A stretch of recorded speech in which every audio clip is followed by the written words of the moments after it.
Hello, I'm the Nostalgia Critic. I remember it so you don't have to. And welcome to another rendition of Old vs. New.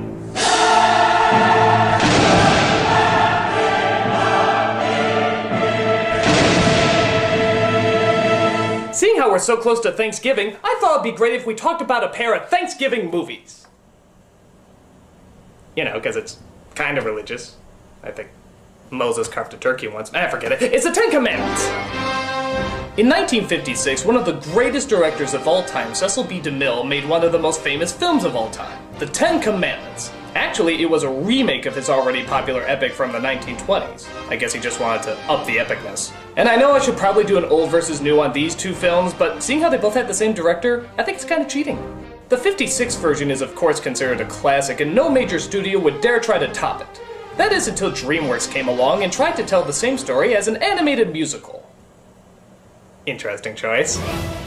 When you hear Bible mixed with musical and Disney-style animation, you automatically think disaster. But The Prince of Egypt was actually a decent remake. It wasn't telling the exact same story, it had different angles, a different scale, and a different spin on the main characters. And in my opinion, is a very underrated animated film.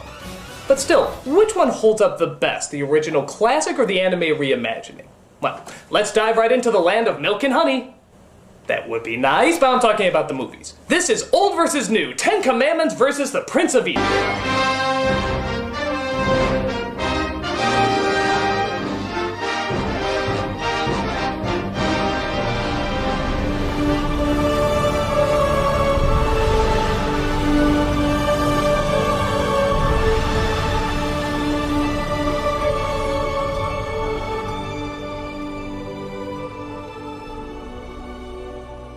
It's hard to find someone to play one of the most holy people in all of the Bible, so we'll just settle for the human from Planet of the Apes and Iceman from Top Gun.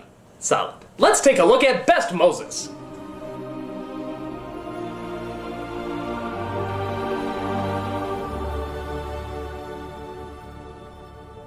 Like many of the elements in this comparison, these two performances couldn't be any more different. Charlton Heston's Moses is very much like a prodigy, even before he speaks with God. Let your own image proclaim my loyalty for 1,000 years. Who would take a throne by force that he has earned by deeds? Where Val Kilmer's Moses is seen much more as the everyman, the person who fell into his leadership rather than seeking it out. I was the Prince of Egypt, the son of the man who slaughtered their children. You've chosen the wrong messenger. How can I even speak to these people? Both do very well and convey exactly what they need to convey. So really it just depends on which Moses you like better, the everyman or the Superman. For me personally, I enjoy Heston's performance a little more. The reason being that he has an unbelievable amount of confidence. When you see Heston as the Prince of Egypt, you immediately want to be like him. Strong and powerful, but also kind and wise. I warn you, Moses, the temple grain belongs to the gods. What the gods can digest will not sour in the belly of a slave. Everything he says has such weight to it. He was destined for greatness even before he found his true calling. If you were told this guy was going to be your leader, you'd follow him in a heartbeat. Okay, you'd recommend a good hair salon first, but you would follow him. The city is built of brick, Pharaoh. The strong make many, the starving make few. The dead make none. The animated Moses starts out more like a rambunctious young man, like a college student who crashed his dad's car. Father, the fault is mine. I goaded Ramesses on, and so I am responsible. This isn't bad though, as it shows by the end just how far he's come in leadership. I guess in a way you could argue that this makes him more human. And again, there's nothing wrong with that, as Moses was human. Or was he? But Heston I found was just more interesting because you feel like there was a greatness in him from the start. And when you see it realized, it's all the more influential. Though granted, his speech can at times be a little stilted and, dare I say it, preachy. Blessed art thou, O Lord our God. We bring you the word of God, and you shall know that God is God. What kingdom has sent you? The kingdom of the Most High. Both do very well, but I think Heston gets the point in this round. Even though Kilmer's is more human and sympathetic, Heston sort of represents the will and strength that all good people can possess. And that's pretty hard to pull off. Plus, he's the only Moses where you actually know his last name. Oh, Moses, Moses, Moses, Moses. Moses, Moses. Moses, Moses. Yeah, I bet you didn't know Moses' last name was also Moses, did you? It's just like that other movie, Mario, and Luigi Mario. Don't start with me! Point goes to Ten Commandments. I didn't mean to cause you more pain.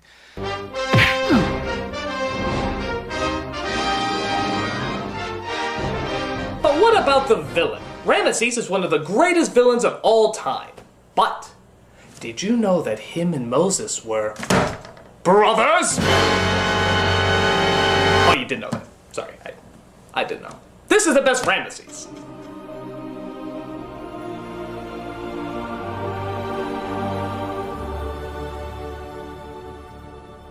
Again, these two are very different performances. Yul Brynner plays Ramesses as very cold-hearted, caring nothing for his brother or anyone else except his legacy. And here is your kingdom. With the scorpion, the cobra, and the lizard for subjects. Free them if you will. Leave the Hebrews to me. While Ray Fiennes plays Ramesses as a product of his environment. A tortured soul who still loves his brother, but is also under the psychological grip of his overbearing father. One weak link can break the chain of a mighty dynasty. I will not be the weak link. Because of this, the Ramesses in Prince of Egypt comes across as more tragic. You know why he's making his decisions and how much it destroys him inside to declare war on his own brother. Why can't things be the way they were before? Look at this scene, for example. This is one of the best bits of animation I've ever seen. It's just as Moses tells Ramesses that he hasn't returned to be his brother, but rather he's returned to be his enemy. The whole gamut of emotions is ran here. I can no longer hide in the desert while they suffer. At your hands. Sadness, anger, regret, frustration, and vengeance. All in just 40 seconds. That's pretty impressive. The Ramesses in Ten Commandments is good too, but in a different way. He's likable because of how despicable he is. He's cunning, he's manipulative, and he doesn't care who knows it. Just look at how he talks to the woman who will one day be his wife. I could never love you. Does that matter? You will be my wife. You will come to me whenever I call you. And I will enjoy that very much. What a There's great passion and rage that's brought out of this performance, but still, I gotta say Ray Fiennes' version is better. He's simply more complex and sympathetic, but he can also be just as menacing as well. There shall be a great cry in all of Egypt, such as never has been or ever will be again. It's a juicy performance right out of Shakespeare, and he's portrayed just perfectly. They pull you into the drama by pulling us into his drama, having to choose between family and legacy. Just about everything you could possibly want in a character is in this performance. And I think that's more than point-worthy. Point goes to Prince of Egypt. Does that matter?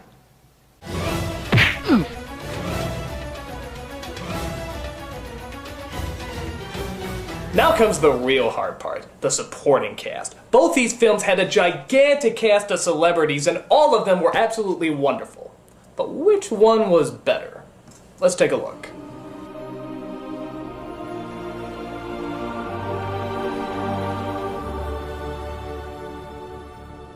Talk about starstruck. Both these movies had a bajillion celebrities in their lineup. Ten Commandments had Edward G. Robinson, Vincent Price, Ann Baxter, John Carradine, and that's just to name a few. Prince of Egypt had Patrick Stewart, Jeff Goldblum, Sandra Bullock, Michelle Pfeiffer. Again, that's just to name a few. So which cast was better? Well, again, they're very different. Prince of Egypt has fewer cast members, but they're given much more development. Miriam and Aaron, for example, are fleshed out much more as Moses' real brother and sister. And Moses' wife, Zipporah, is given a lot more screen time as well, having them meet before he actually leaves his crown. Since Ten Commandments is longer, they're allowed to look at even more characters. Like in this version, Moses has a son. We never even saw a son in Prince of Egypt, unless he was somewhere in the back. The slimy servant of Ramesses isn't in Prince of Egypt either, unless you count Steve Martin and Martin Short as the high priest. Ramesses' wife, who's one of the most interesting characters in the movie, is left out of Prince of Egypt too. What's the better payoff then? Is it good to have fewer characters and more development, or the other way around?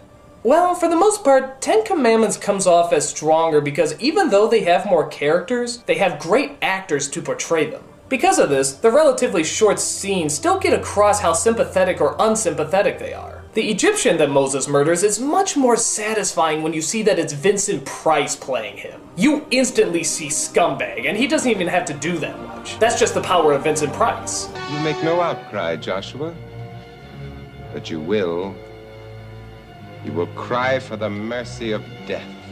From all humiliation and discomfort.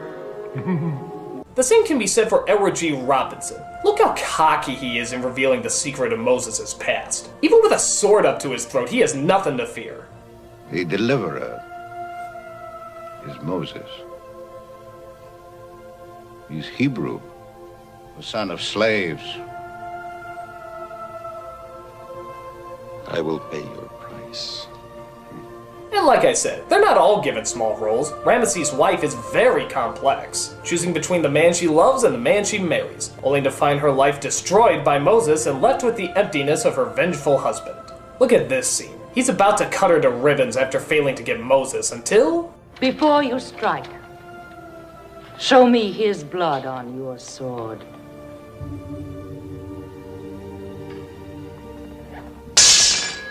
Can't even do it. Maybe he's ashamed of his failure, maybe he just figures it's crueler to leave her alive, but he knows that killing her will bring him nothing. Only a so simple and yet so complex can cause such a reaction. And I think that's what makes Ten Commandments stand out more, the harshness. They portray a world that's advanced but also savage, where great monuments are made but death is common and seen all the time. A world that needs a savior like Moses to intervene. We get some of that harshness in Prince of Egypt with Steve Martin and Martin Short, but they seem out of place. It's a little too gimmicky and, for lack of a better word, cartoony. You're in trouble, young man! Get down here! My new thing! The Prince of Egypt cast is still sympathetic, but this cast is just so fascinating in how cutthroat they are. They get across a lot with very little, and even though I still love the cast in Prince of Egypt, the cast in Ten Commandments is just darker and more interesting. Point goes to the Ten Commandments. You shame yourself.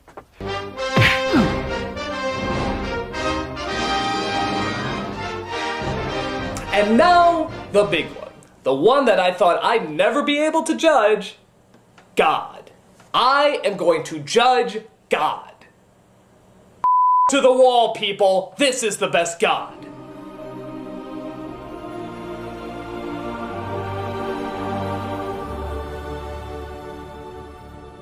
So, yeah, I'll admit, it's a little weird comparing gods. I suppose like before, it just sort of depends on your interpretation. Are you a God-fearing fan or a not God-fearing fan?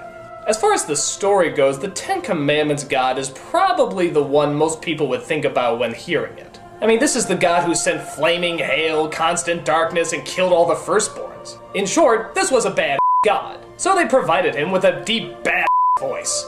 Remember the Sabbath day to keep it holy.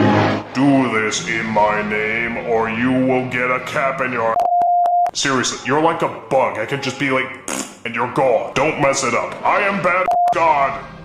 In Prince of Egypt, we get more of the warm, loving God that many people have favored over the past several years. Take the staff in your hand, Moses. With it, you shall do my wonders. In my opinion, the Prince of Egypt God is a little more clever and well thought out. Just look at the burning bush. It looks like something not of this world, but also something that can be soothing and comforting. The one in the Ten Commandments looks more like a cartoon than, well, the actual cartoon. It also makes the clever choice of having the voice of Moses be the voice of God. You can read a lot into that and come up with some fun conclusions as to why. Who are you? I am that I am. I'm Popeye the Sailor Man. The one in Ten Commandments, again, is the deep traditional booming voice that, while impressive, doesn't sound that loving. Honor thy father and thy mother. Like I said, as the story of smoting goes, this God is probably closer to what most people think of. But the soft, kind God is a much more interesting contrast, and you still feel the size and divinity when he appears. I know it comes down to personal preference, but this God simply seems more like the God of love and peace than this one does. Point goes to the Prince of Egypt. Thou shalt not take the name of the Lord thy God in vain.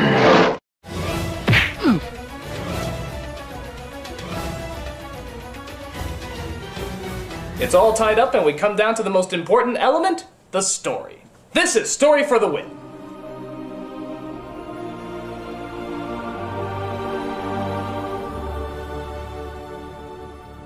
Now, logically, you would think that because Ten Commandments is longer, it has more time to tell a better, complex story.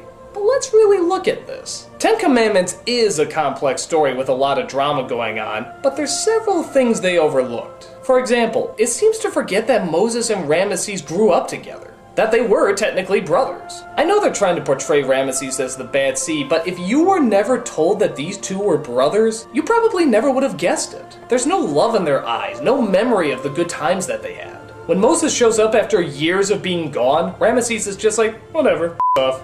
In Prince of Egypt, the heart of the entire story is around the fact that they're brothers. When Moses arrives, he has no idea how Ramesses is going to react. And he reacts like any brother would. Moses! Ramesses! The focus of the story seems to be on their relationship, and it really works. You feel the pain both of them are going through, and how much they wish they could return to what they had. This makes the drama much more interesting. I also like how more visual Prince of Egypt is. I mean, yeah, Ten Commandments looks unbelievable, but Prince of Egypt really used the visuals to its advantage. Not just because it's animated, but because they also do things differently. Like, compare these scenes back to back, where Moses tells his wife about seeing God. The original is done very well, and a lot of it is portrayed just through Charlton Heston's expressions. But in Prince of Egypt, there's no dialogue at all. I like that you have to guess exactly what he's telling her. The music almost tells the story for us, and her reaction of taking it all in is just perfect. You really feel the emotion of this scene. There's also some scriptural problems the Prince of Egypt works with too. Like in Ten Commandments, Moses turns his staff into a snake, but then the high priest do the exact same thing. Isn't the idea in both the Bible and this movie that there's only one God? How did they change those things then? Is it Insta-Snake, just add water? In Prince of Egypt, it's a bit more clever. All the tricks that the priests perform are done with smoke and mirrors. There's a blinding light when the staffs are transformed, so you could make the argument that they switched them while nobody could see. Now that's a really clever way out. The songs themselves surprisingly really help to tell the story too. Not only do they move it along, but they also show what the characters are going through, as well as enhance both the joy and suffering that everyone has to deal with. Though I will admit at times they do seem a little sporadic.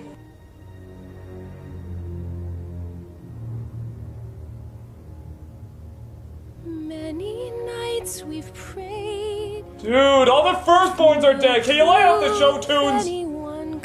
Don't get me wrong, the expressing of emotions in Ten Commandments is good too, but at times it seems a little soap opera-ish. I mean, yeah, this is heavy-duty stuff that they're dealing with, but something about the way they hold themselves and speak to one another does seem like a bit much. Forgive me, Bithy.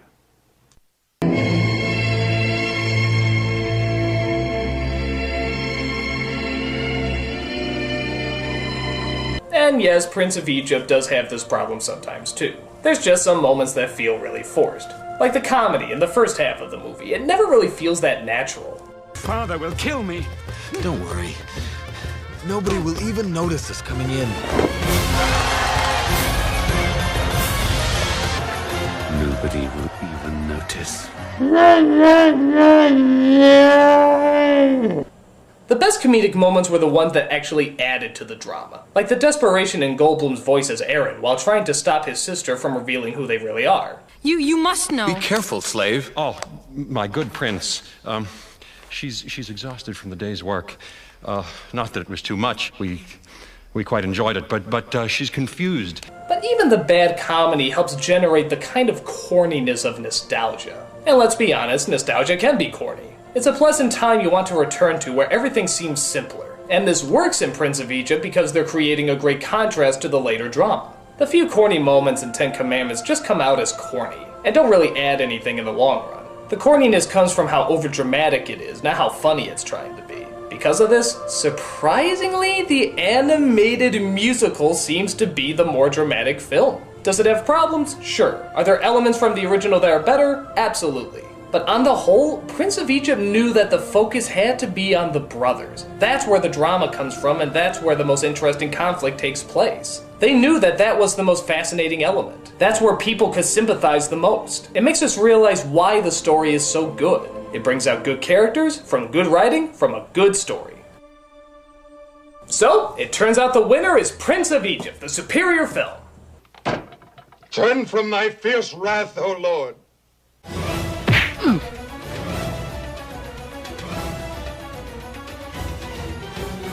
And that's all I got. Thanks for joining me, guys. Nostalgia critic, this is God. God? Like the God? Yes, I heard what you were saying about me being a loving God or a vengeful God. Yeah? You were wrong.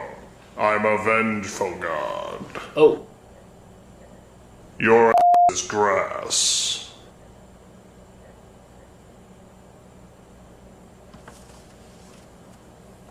I'm the nostalgia critic. I remember it so you don't have to.